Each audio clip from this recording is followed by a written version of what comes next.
Time येता regulation सांबाळचे पडटा, transparency दवरची पडटा आणि टुरिस्टाक बेस्ट एक्सपिरियन्स दिवप हे इम्पॉर्टंट आसा. आमचो गोंयकार भाव हो जो व्यवसाय चलयता, this business what he runs, we need to ensure that we are supporting them. At the same time they work together to ensure that the challenges which are coming in these times, whether it is the coastal belt of Maharashtra where Malwad is concerned, or the issues within the area where we found illegal touting and bakiche. हे वारंवार उलोवन we had a meeting about a couple of days back and त्यांना ठरवले की certain things need to be implemented. One was the major issue was regarding uniformity of rates to all the water sports associations throughout the state of Goa. Challenge is right now the business within Goa and the illegalities which are happening by certain travel agencies.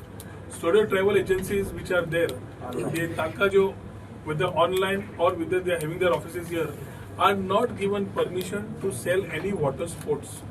ताज्या खातीर आयच्यान आमी हे decide केला की tourism department will enforce along with the local panchayats and the associations without disturbing the tourist to of their experience.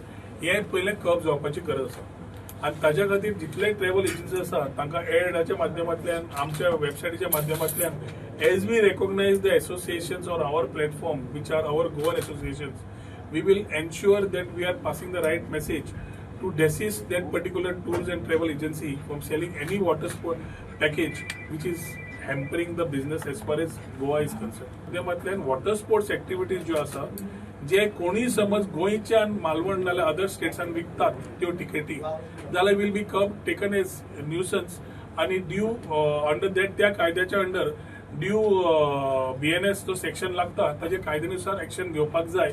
हे already आमी कायदो पास केला.